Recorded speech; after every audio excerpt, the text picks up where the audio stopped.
The Strangest Secret by Earl Nightingale.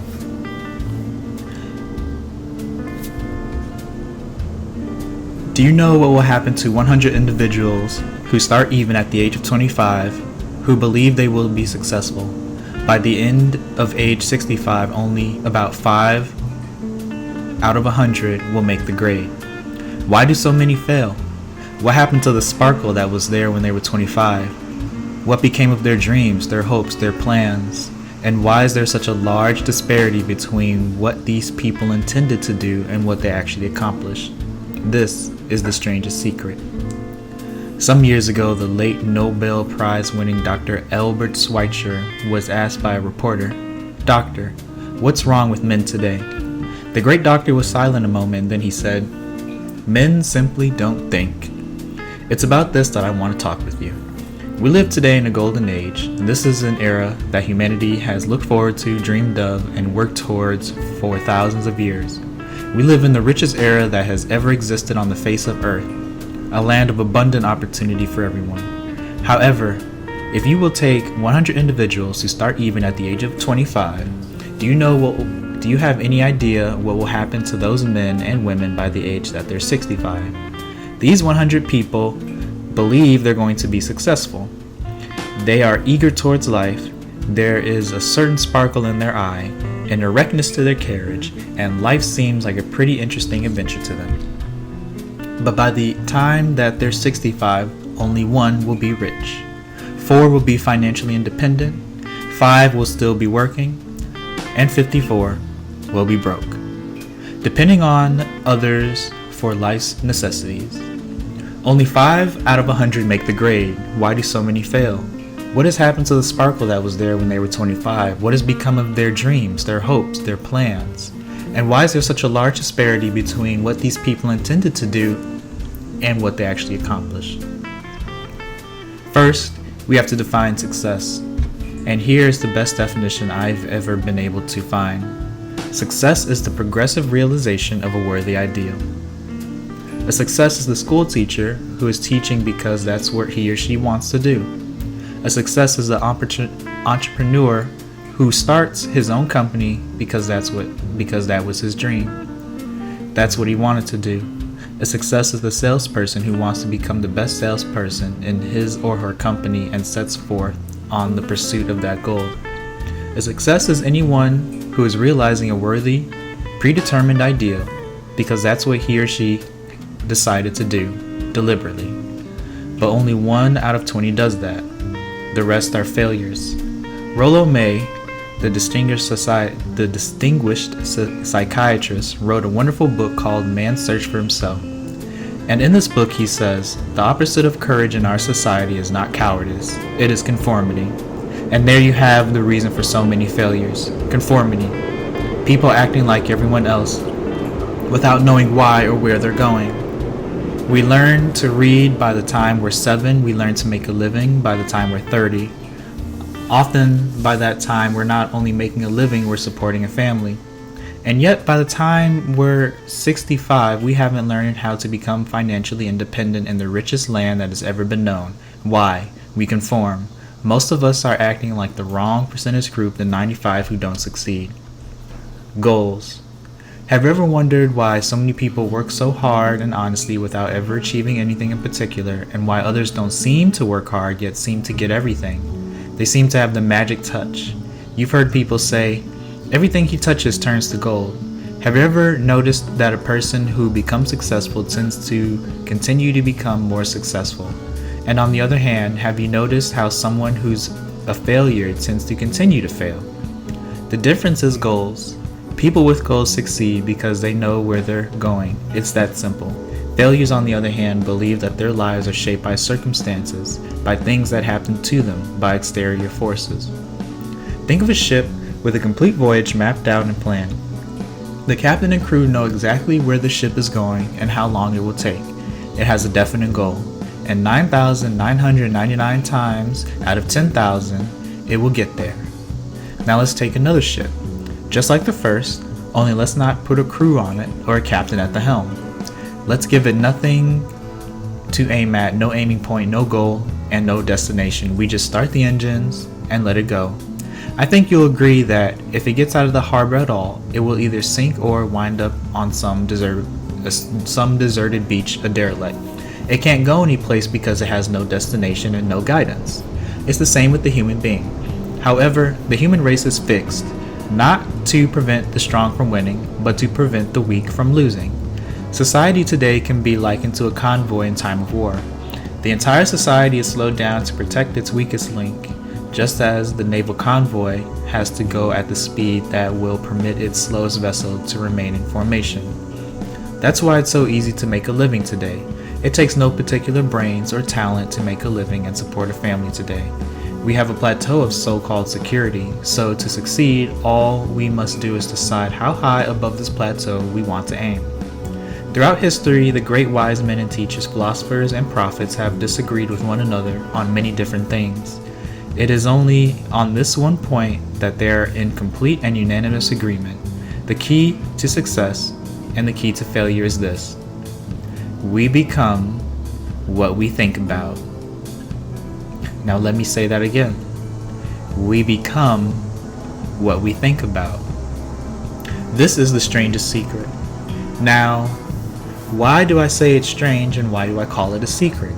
Actually, it isn't a secret at all. It was first promulgated by some of the earliest wise men, and it appears again and again throughout the Bible. But very few people have learned it or understand it.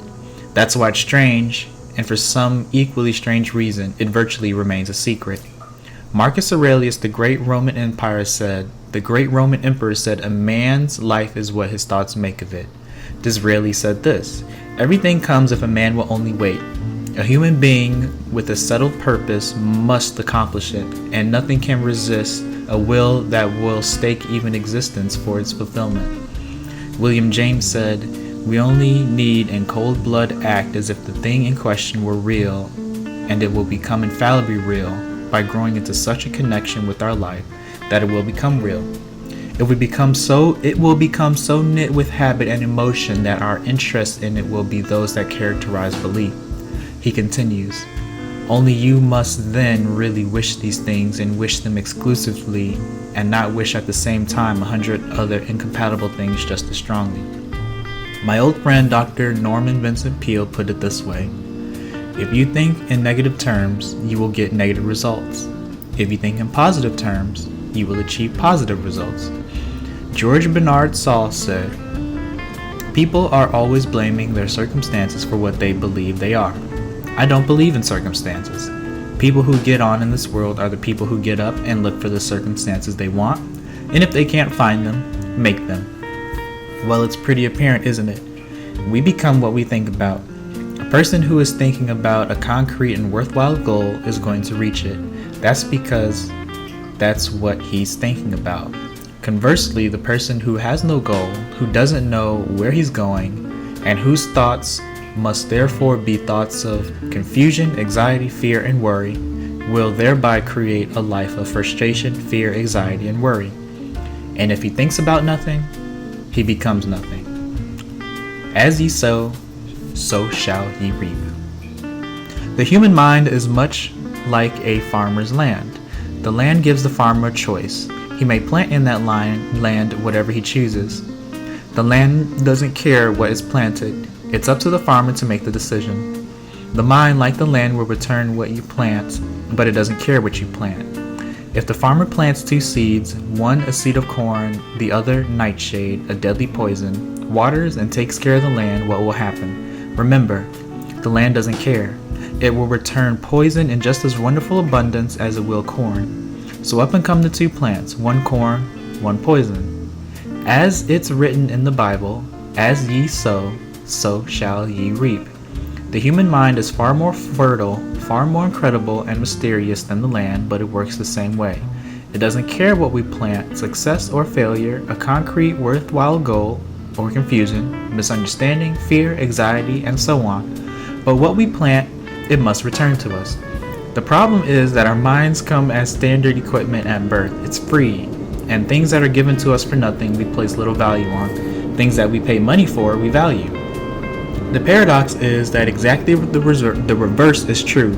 Everything that's really worthwhile in life came to us free. Our minds, our souls, our bodies, our hopes, our dreams, our ambitions, our intelligence, our love of family and children and friends and country.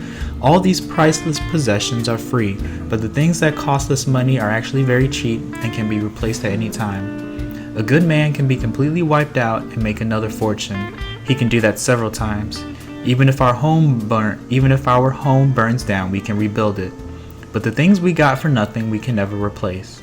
Our mind can do any kind of job we assign it to, but generally speaking, we use it for very little jobs instead of big, important ones. So decide now. What is it you want? Plant your goal in your mind. It's the most important decision you'll ever make in your entire life. Do you want to excel at your particular job? Do you want to go places in your company, in your community? Do you want to get rich? All you have to do is plant that seed in your mind, care for it, work steadily toward your goal, and it will become a reality. It not only will, there's no way that it cannot. You see, that's a law. Like the laws of Sir Isaac Newton, the laws of gravity, if you get on top of a building and jump off, you'll always go down. You'll never go up. And it's the same with the other laws of nature. They always work. They're inflexible. Think about your goal in a relaxed, positive way. Picture yourself in your mind's eye having already achieved this goal. See yourself doing the things that you will be doing when you have reached your goal. Every one of us is the sum total of our own thoughts. We are where we are because that's exactly where we want to. That's where we really want to or feel we deserve to be, whether we'll admit that or not. Each one of us must live off the fruits of our thoughts in the future, because what you think today and tomorrow, next month, and year will mold your life and determine your future. You're guided by your mind. I remember one time driving through eastern Arizona and saw one of those giant earth-moving machines roaring along the road with what looked like 30 tons of dirt in it. A tremendous, incredible machine.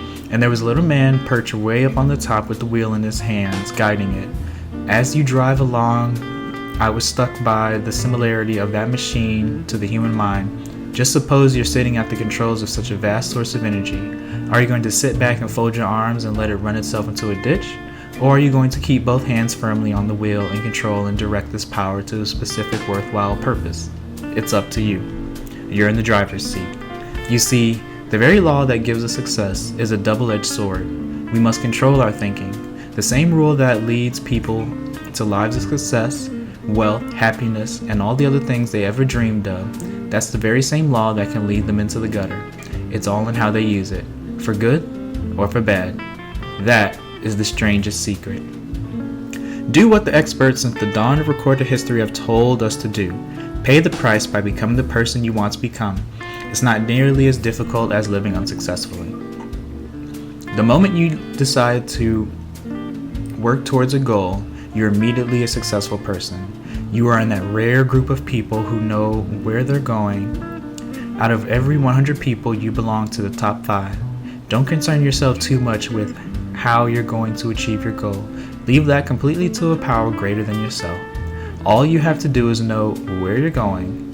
The answers will come to you of their own accord and at the right time. Start today. You have nothing to lose, but you have a whole life to win. 30-day action ideas for putting the strangest secret to work for you. For the next 30 days, follow each of the steps every day until you've achieved your goal. Write on a card what it is you want more than anything else. It may be more money. Perhaps you'd like to double your income or make a specific amount of money. It may be a beautiful home. It may be success at your job. It may be a particular position in life. It could be a more harmonious family. Write down on your card specifically what you want. Make sure it's a single goal and clearly defined. You needn't show it to anyone, but carry it with you so that you can look at it several times a day. Think about it in a cheerful, relaxed, positive way each morning when you get up, and immediately you have something to work for, something to get out of bed for. Look at it every chance you get during the day and just before going to bed at night. As you look at it, remember that you must become what you think about, and since you're thinking about your goal, you realize that soon it will be yours. In fact, it's really yours the moment you write it down and begin to think about it. 2. Stop thinking about what it is you fear. Each time a fearful or negative thought comes into your mind, replace it with a mental picture of your positive and worthwhile goal. And there will be times when you feel like giving up. It's easier for a human being to think negatively than positively. That's why only 5% are successful. You must begin now to place yourself in that group. Act as though it were impossible to fail. As Dorothy Brand said, no matter what your goal, if you've kept your goal before you every day, you'll wonder and marvel at this new life you found. 3. Success will always be measured by the quality and quantity of service you render. Most people will tell you that they want to make money without understanding this law. The only people that make money work in a mint. The rest of us must earn money. This is what causes those to keep looking for something for nothing or a free ride to fail in life. Success is not the result of making money. Earning money is the result of success, and success is in a direct proportion to our service. Most people have this law backwards. It's like the man who stands in front of the stove and says to it, "Give me heat and I'll add the wood." How many men and women do you know or you suppose there are today who make the same attitude towards life? There are millions. We've got to put the fuel in before we can expect heat. Likewise, we've got to be of service first before we can expect money. Don't concern yourself with the money. Be of service, build, work, dream, create. Do this and you'll find that there's no limit to the prosperity and abundance that will come to you. Don't start your test until you've made up your mind to stick with it. If you should fail during your first 30 days, by that I mean suddenly find yourself overwhelmed by negative thoughts, simply start over again from that point and go 30 more days. Gradually your new habit will form until you find yourself one of that wonderful minority whom virtually nothing is impossible. Above all, don't worry. Worry brings fear and fear is crippling. The only thing that can cause you to worry during your test is trying to do it all yourself. Know that all you have to do is hold your goal before you. Everything else will take care of itself.